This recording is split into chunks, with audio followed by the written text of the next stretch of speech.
Hello बच्चों, चलिए प्रश्न पढ़ते हैं। तो प्रश्न में दिया गया है निम्नलिखित को समझाइए। तो यहाँ पर मुख्यतः समझाना है हमें एंजाइना तथा एथीरोमा को। तो इस प्रश्न की मुख्य अवधारणा के बारे में हम जान लेते हैं। तो यहाँ लिखेंगे मुख्य अवधारणा।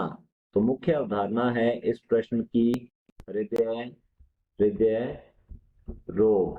तो हृदय रोग, जो हृदय से संबंधित रोग होते हैं उन्हें हम कहते हैं हृदय रोग। तो यहाँ लिखेंगे हृदय हृदय से संबंधित संबंधित विकार या रोग, विकार या रोग से संबंधित यह प्रश्न है। और इसमें पूछा गया है एंजाइना के बारे में। तो सबसे पहले हम लिखते हैं एंजाइना। एंजाइना का पूरा नाम होता है एंजाइना पेक्टोरिस। तो लिखते हैं एंजाइना पेक्टोरिस। एंजाइना पेक्टोरिस में होता क्या है ये हम समझ लेते हैं।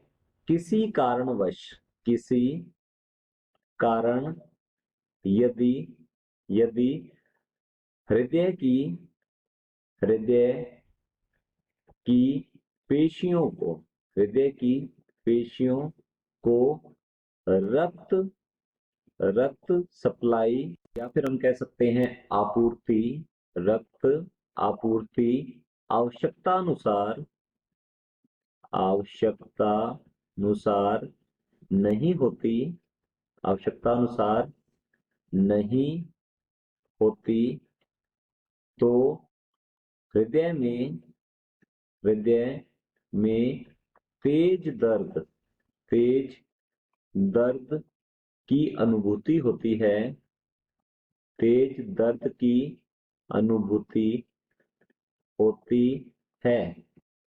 इसे ही इसे ही एंजाइना कहते हैं। इसे ही कहते एंजाइना कहते हैं। इसमें हृदय की जो पेशियां होती है उन्हें किसी प्रकार का नुकसान तो नहीं होता, परंतु हृदय में अत्यधिक तेज दर्द होता है, इसलिए इसे एंजाइना को हृदय शूल के नाम से भी जाना जाता है। तो हम इसका दूसरा नाम लिख सकते हैं, इसे हृदय शूल के नाम से भी जाना जाता है। दूसरा देखते हैं एथिरोमा। तो हम लिख लेते हैं यहाँ पर एथिरोमा। एथिरोमा होता क्या है ये हम समझेंगे। हृदय की जो धमनियां होती हैं जिन्हें हृदय धमनी कहते हैं, तो यहाँ लिखेंगे हृदय धमनियों में, हृदय धमनियों में किसी पदार्थ के जम जाने की वजह से इनकी जो ल्यूमेन या फिर गुहा होती है वह अत्यधिक संकरी हो जाती है। इस जमे हुए पदार्थ को ही एथिरोमा कहा जाता है। हृदय धमनियों में हम कह सकते हैं कोलेस्टेरोल। तो लिखेंगे cholesterol, sterol, calcium, cholesterol, calcium, protein, calcium, protein, रेशीय उत्तक। तो लिखेंगे यहाँ पर रेशीय उत्तक आदि के आदि के जमा हो जाने जमा हो जाने के कारण के कारण, धमनी की धमनी की गुहा संकरी हो जाती है, संकरी हो जाती है, जिससे रक्त प्रवाह में जिससे रक्त प्रवाह में प्रवाह में बाधा उत्पन्न होती है, बाधा उत्पन्न उत्पन्न होती है।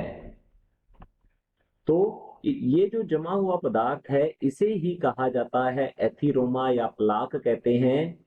यही जमा हुआ जमा हुआ मिश्रित पदार्थ जो है, मिश्रित पदार्थ या प्लाक, या इसे प्लाक भी कहा जाता है, प्लाक एथिरोमा कहलाता है, एथिरोमा कहलाता है। एथिरोमा जब हृदय की धमनियों में उत्पन्न हो जाता है, तो हृदय की धमनियों में एथिरोमा के बनने से जो रक्त की आपूर्ति है वह हृदय की पेशियों तक अच्छे से नहीं हो पाती, जिससे कि हृदय की पेशियां जो है वे मृत होना शुरू हो जाती हैं। तो हमारा जो प्रश्न है निम्नलिखित को समझाइए एंजाइना और एथीरोमा को, तो हमारा उत्तर होगा एंजाइना को एंजाइना पेक्टोरिस या हृदय शूल के नाम से जाना जाता है।